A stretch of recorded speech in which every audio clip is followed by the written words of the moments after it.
ನಮಸ್ಕಾರ ಸ್ನೇಹಿತರೆ, welcome to ಎಸ್2ವೆನ್ Kannada tech ಚಾನಲ್ಗೆ. ಇವತ್ತಿನ ವಿಡಿಯೋದಲ್ಲಿ ನೇವಿ SSC ಆಫೀಸರ್ಗೆ ಹೇಗೆ ಅಪ್ಲೈ ಮಾಡೋದನ್ನು ತಿಳಿಸ್ಕೊಡ್ತೀವಿ ಗಾಯ್ಸ್. ವಿಡಿಯೋ ಸ್ಟಾರ್ಟ್ ಮಾಡೋಕ್ಕಿಂತ ಮುಂಚೆ ಯಾರ್ಯಾರು ಸಬ್ಸ್ಕ್ರೈಬ್ ಮಾಡ್ಕೊಂಡಿಲ್ಲ ಅಂದರೆ ಈ ಕೂಡಲೇ ಸಬ್ಸ್ಕ್ರೈಬ್ ಮಾಡ್ಕೊಬೇಡಿ. ವಿಡಿಯೋ ಸ್ಟಾರ್ಟ್ ಮಾಡಿಬಿಡೋಣ. ಹಾಗೂ ಲೈಕ್ ಮಾಡೋದನ್ನ ಮರಿಬೇಡಿ ಗಾಯ್ಸ್. ಬನ್ನಿ ಗಾಯ್ಸ್, ಫಸ್ಟು ನೀವು freejobalert.com ಅಂತ ಟೈಪ್ ಮಾಡಿ. ಫ್ರೀ ಜಾಬ್ ಅಲರ್ಟ್ ಅಂತ ಟೈಪ್ ಮಾಡಿ ಸಾಕು. ಈ ಥರ ಇಂಟರ್ಫೇಸ್ ಬರುತ್ತೆ ನಿಮಗೆ. ಫಸ್ಟು ಆವಾಗ ಇಲ್ಲಿ ಪೊಲೀಸ್ ಆ್ಯಂಡ್ ಡಿಫೆನ್ಸ್ ಜಾಬ್ಸ್ ಅಂತ ಕಾಣ್ತಿದೆಯಲ್ಲ, ಅದ್ರ ಮೇಲೆ ಕ್ಲಿಕ್ ಮಾಡಿ. ಹಂಗೆ ಕೆಳಗೆ ಬನ್ನಿ. ಇಲ್ಲಿ ಇಂಡಿಯನ್ ನೇವಿ SSC ಆಫೀಸರ್ ಅಂತ ಇದೆಯಲ್ಲ, ಇದ್ರ ಮೇಲೆ ಗೆಟ್ ಡೀಟೇಲ್ಸ್ ಮೇಲೆ ಕ್ಲಿಕ್ ಮಾಡಿ.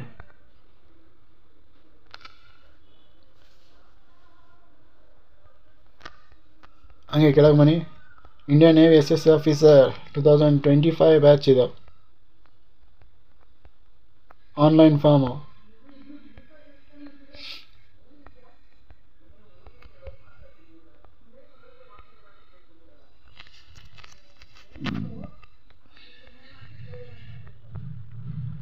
Application start date 24/02/2024.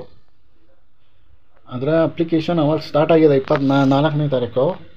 ಅಪ್ಲೈಯಿಂಗು ಇವತ್ತಿಂದ ಸ್ಟಾರ್ಟ್ ಆಗಿದೆ. ಈ ವೆಬ್ಸೈಟಲ್ಲಿ ಇವತ್ತಿಂದ ಸ್ಟಾರ್ಟ್ ಆಗಿದೆ.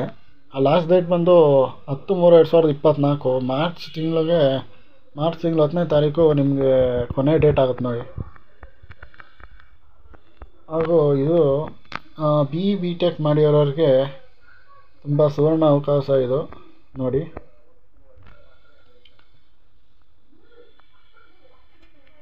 ಜನರಲ್ ಸರ್ವೀಸ್ಗೆ ಟೋಟಲ್ ಪೋಸ್ಟ್ ಬಂದು 50. ವ್ಯಾಲಿಫಿಕೇಷನು BTech ಎನಿ ಡಿಸಿಪ್ಲಿನ್ ಅಂತ ಕೇಳಿದ್ದಾರೆ. ಏಜ್ ನೋಡ್ಕೊಳ್ಳಿ, 2000ದಿಂದ 2005 ನೀವು ಹುಟ್ಟಿರಬೇಕು.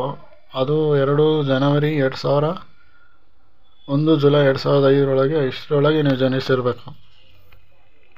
ಹಾಗೂ ಪೈಲಟ್ಟು 20 ಪೋಸ್ಟ್ ಇದೆ. ಇದು ಅಷ್ಟೇ 2 ಜನವರಿ 2001 ಮತ್ತು 1 ಜನವರಿ 2006 ನೀವು ಜನಿಸಿರಬೇಕಾಗುತ್ತೆ. ಇಷ್ಟರೊಳಗೆ ಜನಿಸಿರಬೇಕು ಪೈಲಟ್ಗೆ. ಹಾಗೂ ನ್ಯಾವಲ್ ಏರ್ ಆಪ್ರೇಷನ್ ಹಾಗೂ ಏರ್ ಟ್ರಾಫಿಕ್ ಕಂಟ್ರೋಲರ್ ಇವೆರಡು. ನ್ಯಾವಲ್ ಏರ್ 15 ಪೋಸ್ಟ್ ಇದೆ, ಏರ್ ಟ್ರಾಫಿಕ್ 8 ಇದೆ. ಇದು ಅಷ್ಟೇ BTech ಫೈನಲ್ ಇರೋರು ಅಪ್ಲೈ ಮಾಡ್ಬೋದು, ಏನಿಲ್ಲ. ಡಿಗ್ರಿ BTech ಅವ್ರು ಫೈನಲ್ ಇರೋರು ಅಪ್ಲೈ ಮಾಡ್ಬೋದು ಏನಿಲ್ಲ. ಇದು ಏಜು ನ್ಯಾವಲ್ ಏರ್ ಆಪ್ರೇಷನ್ ಅವರು 2 ಜನವರಿ 2001, 1 ಜನವರಿ 2006 ಜನಿಸಿರಬೇಕು.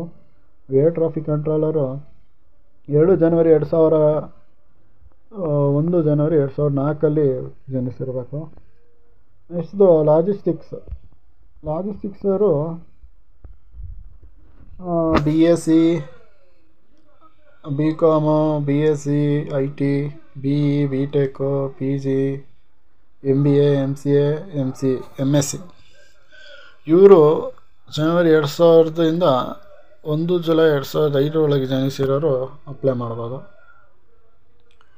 ಹಾಗೂ ಎಷ್ಟು ನ್ಯಾವಲ್ ಆರ್ಮಮೆಂಟ್ ಇನ್ಸ್ಪೆಕ್ಟರೇಟ್ ಕ್ಯಾಡರ್ NAIC ಅಂತ, ಇದು 10 ಪೋಸ್ಟ್ ಇದೆ. BTech ಅವ್ರು ಮಾಡಿರೋರು ಅಪ್ಲೈ ಮಾಡ್ಬೋದು.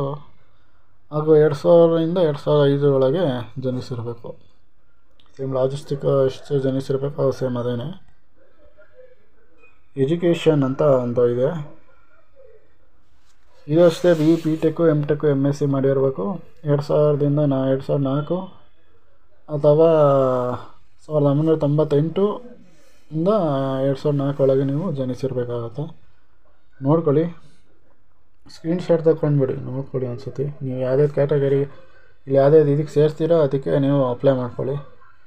BTech ಅವರು ಎಲ್ಲ ಪೋಸ್ಟ್ಗೂ ಅಪ್ಲೈ ಮಾಡ್ಬೋದು. BSc ಅವ್ರು ಮಾತ್ರ ಲಾಜಿಸ್ಟಿಕ್ಸ್ ಇದಕ್ಕೆ ಅಷ್ಟೇ apply ಮಾಡೋಕ್ಕಾಗೋದು.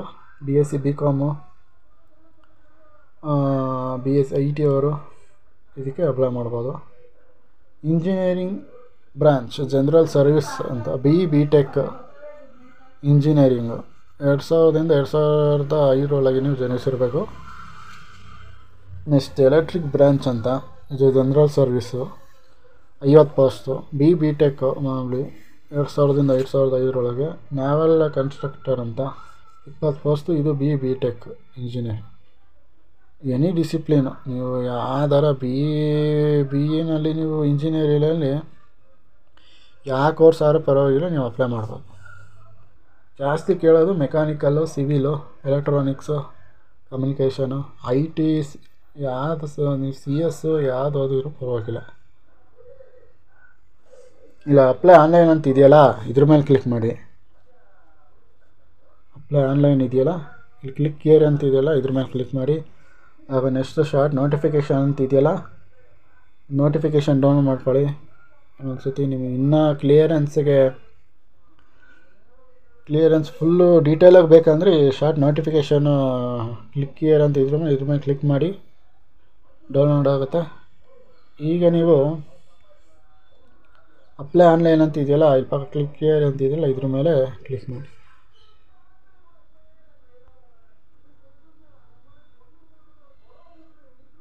Join Indian navy website open ಆಯಿತು. ಫಸ್ಟು ನೀವು ಸೆಲೆಕ್ಟ್ ಕರೆಸ್ಪಾಂಡೆಂಟ್ ಸ್ಟೇಟ್, ನಿಮ್ಮ ಸ್ಟೇಟ್ ಯಾವುದು ಅಂತ ಸೆಲೆಕ್ಟ್ ಮಾಡ್ಕೊಳ್ಳಿ. ನಮ್ಮದು ಯಾವುದು ಕರ್ನಾಟಕ. ಕ್ಯಾಪ್ಚಾ ಹಾಕಿ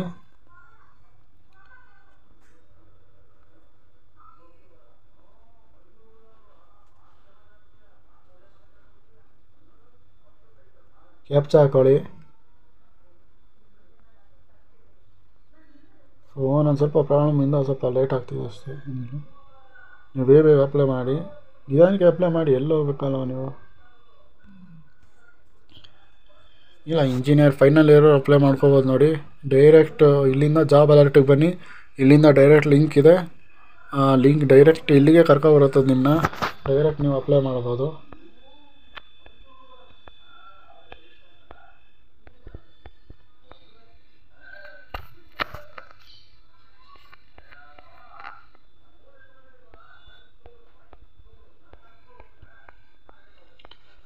ನೀವು ಆಲ್ರೆಡಿ ಅಕೌಂಟು ಇದ್ದರೆ ಇಲ್ಲಿ ನಿಮ್ಮ ಇಮೇಲ್ ಹಾಕಿ ಪಾಸ್ವರ್ಡ್ ಹಾಕಿ ನಿಮ್ಮ ಕ್ಯಾಪ್ಚಾ ಹಾಕಿ ಲಾಗಿನ್ ಕೊಡಿ. ನೀವು ಇನ್ನೂ ಇವಾಗ ಕ್ರಿಯೇಟ್ ಅಕೌಂಟ್ ಮಾಡಬೇಕಂತಂದ್ರೆ ಇಲ್ಲಿ ರಿಜಿಸ್ಟರ್ ಅಂತ ಇದೆಯಲ್ಲ, ಇದ್ರ ಮೇಲೆ ಕ್ಲಿಕ್ ಮಾಡಿ.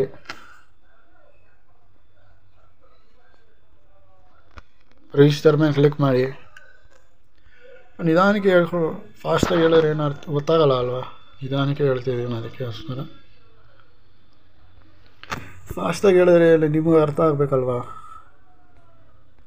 ನಿಧಾನಕ್ಕೆ ಹೇಳ್ತಿದ್ದೀನಿ. ಫಸ್ಟು ನಿಮ್ಮದು ಎಂಟರ್ 16 ಡಿಜಿಟ್, ಇಲ್ಲ ವಿತೌಟ್ ಆಧಾರ್ ಇಲ್ಲ ವಿತ್ ಆಧಾರ್ ಅಂತಿದೆ. ವಿತೌಟ್ ಆಧಾರ್ ಅಂದರೆ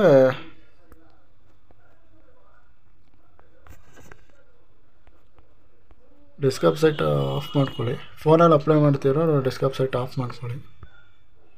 ವಿತೌಟ್ ಆಧಾರ್ ಅಂದರೆ ನಿಮಗೆ ID ಬರುತ್ತೆ. Voter ID, driving licence, PAN card, 10th 12th passing certificate ಮತ್ತು ಪಾಸ್ಪೋರ್ಟು ಇಷ್ಟು ಆಪ್ಷನ್ ಬರುತ್ತೆ. ನಿಮಗೆ ಅಕಸ್ಮಾತ್ ಆಧಾರ್ ಏನಾರು ಕಳೆದೋಗಿದ್ರೆ, ಆಧಾರ್ ಇಲ್ಲ ಅಂತ ಅಂದರೆ ಈ ಥರ ಮಾಡ್ಕೊಳ್ಳಿ. ರಿಜಿಸ್ಟರ್ ಆಧಾರ್ ವರ್ಚುವಲ್ ID ಅಂದರೆ ನಿಮ್ಮದು ಆಧಾರ್ ನಂಬರ್ ಬರೋಲ್ಲ, ವರ್ಚುವಲ್ ID ಅಂತ ಒಂದು ಇರುತ್ತೆ. ಎಷ್ಟು 16 ನಂಬರ್ ಇರುತ್ತೆ. 16 ನಂಬರ್ ಇರುತ್ತೆ ನೋಡಿ, 16 ನಂಬರ್ ಇರುತ್ತೆ. ನಿಮ್ಮ ಆಧಾರ್ ನಂಬರ್ ಇರುತ್ತಲ್ಲ, ಅದು ಕೆಳಗಡೆ ಇರುತ್ತೆ. ಅದನ್ನ ಈ ನಂಬರ್ ಹಾಕಿ ಅಲ್ಲಿಗೆ ಹಾಕಿ, ನಿಮ್ಮ ಲಿಂಕ್ ಮೊಬೈಲ್ ನಂಬರ್ ಯಾವ್ದು ಇರುತ್ತೆ ಅದಕ್ಕೆ ಒಂದು OTP ಬರುತ್ತೆ. ಸೆಂಡ್ OTP ಅಂತ ಕೊಡಿ, ಒಂದು OTP ಬರುತ್ತೆ. OTP ಹಾಕಿ ನಿಮಗೆ ಅಪ್ಲಿಕೇಶನ್ ಫಾರ್ಮು ಜನ್ರೇಟ್ ಆಗುತ್ತೆ. ಅಂದರೆ ಈ ಫೇಕ್ ಡೀಟೇಲ್ಸ್ ಎಲ್ಲ ಕೊಡೋಂಗಿಲ್ಲ, ಅದಕ್ಕೋಸ್ಕರ ನಾನು ಏನೂ ತುಂಬ್ತಾ ಇಲ್ಲ, ಅದಕ್ಕೋಸ್ಕರ. ಜೈ ಹಿಂದ್, ಜಾಯಿನ್ ಇಂಡಿಯನ್ ನೇವಿ. ಇವು ಯಾರಿಗೆ ಗೌರವ ಕೊಡಲಿಲ್ಲ ಅಂತಂದರೂ Indian army, Indian navy, Indian air force ಅವ್ರಿಗೆ ಗೌರವ ಕೊಡೋದನ್ನು ಕಲ್ತ್ಕೊಳ್ಳಿ. ಏನೋ ಗೈಸ್, ಇಲ್ಲಿಗೆ ಜೈ ಹಿಂದ್ ಅಂತ ಹೇಳಿ ನಮ್ಮ ವೀಡಿಯೋವನ್ನು ಇಲ್ಲಿಗೆ ಮುಕ್ತಾಯ ಮಾಡ್ತಾಯಿದ್ದೀವಿ. ಪ್ಲೀಸ್ ಎಲ್ಲರೂ ದಯವಿಟ್ಟು ಎಲ್ಲರೂ ಸಬ್ಸ್ಕ್ರೈಬ್ ಮಾಡ್ಕೊಳ್ಳಿ. ವೀಡಿಯೋ ನೋಡುತ್ತಿರೋರು ಲೈಕ್ ಮಾಡಿ. 500 ಲೈಕ್ ಎಕ್ಸ್ಪೆಕ್ಟ್ ಮಾಡ್ತಾಯಿದ್ದೀನಿ. ಏನಾದ್ರು ಡೌಟ್ ಇದೆ ಕಮೆಂಟಲ್ಲಿ ಮಾಡಿ, ಕಾಮೆಂಟ್ ಸೆಕ್ಷನಲ್ಲಿ. ಇನ್ನೊಂದು ವೀಡಿಯೋ ನಿಮಗೋಸ್ಕರ ಮಾಡಿಕೊಡ್ತೀನಿ, ಏನು ಡೌಟ್ ಕ್ಲಿಯರ್ ಮಾಡಿಕೊಡ್ತೀನಿ ಆ ಥರ ಅಂತ. ಅಂದರೆ ಫುಲ್ ಅಪ್ಲೈ ಮಾಡೋಕ್ಕಾಗಲ್ಲ ಸರ್, ಅಂದರೆ ಯಾರ್ದಾರು ಇದ್ದರೆ ಅಪ್ಲೈ ಮಾಡ್ಬೋದು. ಗೈಸ್, ಯಾರ್ದಾರು ಇದ್ದರೆ ಅಪ್ಲೈ ಮಾಡ್ಬೋದು ಗೈಸ್, ಇಲ್ಲ ಅಂದರೆ ಮಾಡೋಕ್ಕಾಗಲ್ಲ.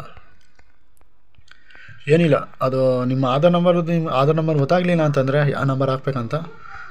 ವಿತೌಟ್ ಆಧಾರ್ ತೊಗೊಂಡ್ಬಿಡಿ. ಆಧಾರ್ ತೊಗೊಳ್ಳಿ, ನಿಮ್ಮ ವೋಟರ್ ಐ ಡಿ ಇದ್ದೇ ಇರುತ್ತೆ, ಪಾನ್ ಕಾರ್ಡ್ ಇದ್ದೇ ಇರುತ್ತೆ, 10th 12th ಮಾರ್ಕ್ಸಿಂಗ್ ಸರ್ಟಿಫಿಕೇಟ್ ಇದ್ದೇ ಇರುತ್ತೆ. ಸರ್ಟಿಫಿಕೇಟ್ ನಂಬರ್ ಮೇಲೆ ಇರುತ್ತೆ, ಸರ್ಟಿಫಿಕೇಟ್ ನಂಬರು. ಪಾಸ್ಪೋರ್ಟು ಕೆಲವರು ಎಲ್ಲರ ಹತ್ರ ಇರೋಲ್ಲ. Voter I D, driving licence, PAN card, 10th 12th passing certificate ಇಷ್ಟು ಇರುತ್ತೆ. 4 ಐ ಡಿ ಇರುತ್ತೆ ನಿಮ್ಮ ಹತ್ರ, ಗ್ಯಾರಂಟಿ ಇದ್ದೇ ಇರುತ್ತೆ. ಪಾಸ್ಪೋರ್ಟ್ ಒಂದು ಇರೋಲ್ಲ ಅಷ್ಟೇ. ಪಾಸ್ಪೋರ್ಟು, ಡ್ರೈವಿಂಗ್ ಲೈಸೆನ್ಸ್ ಇವೆರಡು ಇರೋಲ್ಲ ಕೆಲವ್ರ ಹತ್ರ. ಅವರು voter I D, PAN card, 10th 12th passing marks card ಅಂತೂ ಇದ್ದೇ ಇರುತ್ತೆ. ವೋಟರ್ ಐ ಡಿ ಅಂತ ಇದ್ದೇ ಇರುತ್ತೆ, ಪಾನ್ ಕಾರ್ಡು ಇದ್ದೇ ಇರುತ್ತೆ, ಡ್ರೈವಿಂಗ್ ಲೈಸೆನ್ಸು ಇರುತ್ತೆ. ಏನು ಮೇಯ್ನ್ ಅಂದರೆ ಪಾಸ್ಪೋರ್ಟ್ ಒಂದು ಇರೋಲ್ಲ. 4 ಯಾವ್ದಾದ್ರು ಒಂದು ಸೆಲೆಕ್ಟ್ ಮಾಡ್ಕೊಂಡು ಅಪ್ಲೈ ಮಾಡ್ಕೊಳ್ಳಿ. ಓಕೆನಾ ಗೈಸ್? ಪಾನ್ ಕಾರ್ಡ್ ನಂಬರ್ ಹಾಕಿ, ಸೇವ್ ಅಂತ ಕೊಡಿ.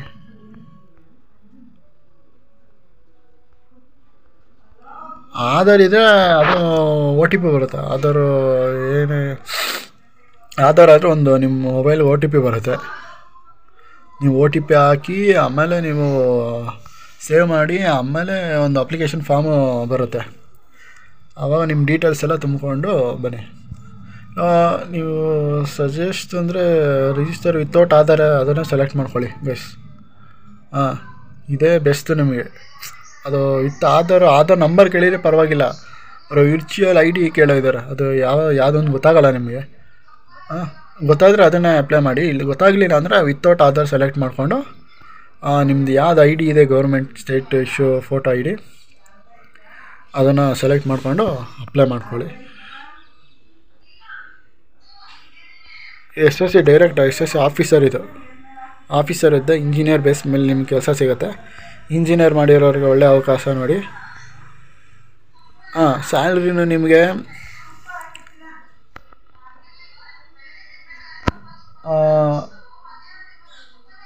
50,000ದಿಂದ ಸ್ಟಾರ್ಟಿಂಗ್ ನಿಮ್ಗೆ 50,000 ಪಕ್ಕ ಸಿಕ್ಕೇ ಸಿಗುತ್ತೆ ಇಂಜಿನಿಯರ್ ಮಾಡಿರೋರ್ಗಂತೂ. ಏನಿಲ್ಲ ಅಂದರೂ ನಿಮಗೆ 1,20,000 ಅಂತೂ ಗ್ಯಾರಂಟಿ ಸಿಕ್ಕೇ ಸಿಗುತ್ತೆ. 1,20,000 ಗ್ಯಾರಂಟಿ. ಪರ್ಮನೆಂಟ್ ಜಾಬ್ ಆಗೋದ್ರೆ, ಫುಲ್ಲೆಲ್ಲ ಕ್ಲಿಯರ್ ಆಗೋದ್ರೆ 1,20,000 ಪಕ್ಕ. ನೀವು ಸಂಬಳ ನೋಡಬೇಡಿ, ನಿಮ್ಮ ಸಂಬಳ ನೀವು ಎಷ್ಟು ಮಾಡಿದ್ರೆ ಸಂಬಳ ಅದೇ ಹುಡ್ಕೊಂಡು ಬರುತ್ತೆ ಅಲ್ವಾ ಗೈಸ್? ಸ್ಯಾಲ್ರಿ ಎಷ್ಟು ಬರುತ್ತೆ ಇಂಡಿಯನ್ ನೇವಿಲಿ ಡೈರೆಕ್ಟ್ SSC ಆಫೀಸರು ಇಂಜಿನಿಯರ್ ಮಾಡಿರೋರ ಮೇಲೆ ಕೇಳ್ತಿದ್ದಾರೆ. BSc ಒಂದೇ ಆಪ್ಷನ್ ಇರೋದು, BSc BCom ಅವ್ರಿಗೆ ಒಂದೇ ಆಪ್ಷನು. ಇನ್ನು ಎಲ್ಲ ಬರೀ BE ಇದೆ. ಅಲ್ಲಿ ನೀವು ಪೋಸ್ಟ್ ಯಾವುದು ಅಪ್ಲೈ ಮಾಡ್ತೀರ ಅದಕ್ಕೆ ಸೆಲೆಕ್ಟ್ ಮಾಡ್ಕೊಳ್ಳಿ ಪೋಸ್ಟು. ಸರಿನಾ ಗೈಸ್? ಇಲ್ಲಿ ವೀಡಿಯೋ ಮುಕ್ತಾಯ ಮಾಡ್ತಾಯಿದ್ದೀವಿ. ಆವಾಗಲೇ ಮುಕ್ತಾಯ ಮಾಡ್ತೀನಿ ಅಂತಂದೆ, ಇನ್ನೂ ಮುಕ್ತಾಯನೇ ಮಾಡಿಲ್ಲ. ನಾನು ಅವಾಗಿಂದ ಮಾತಾಡ್ತಾನೇ ಇದ್ದೀನಿ. ಇಲ್ಲಿಗೆ ಮುಕ್ತಾಯ ಮಾಡ್ತಾಯಿದ್ದೀನಿ ಗೈಸ್. ಯಾರ್ಯಾರು ಸಬ್ಸ್ಕ್ರೈಬ್ ಮಾಡ್ಕೊಂಡಿಲ್ಲ ಅಂದರೆ ಈ ಕೂಡಲೇ ವೀಡಿಯೋ ಇಷ್ಟ ಆದರೆ ನಿಮಗೆ ಲೈಕ್ ಮಾಡಿ, ಸಬ್ಸ್ಕ್ರೈಬ್ ಮಾಡೋದನ್ನ ಮರಿಬೇಡಿ ಗೈಸ್. ಇಲ್ಲಿಗೆ ಧನ್ಯವಾದಗಳು ಗೈಸ್, ಧನ್ಯವಾದಗಳು.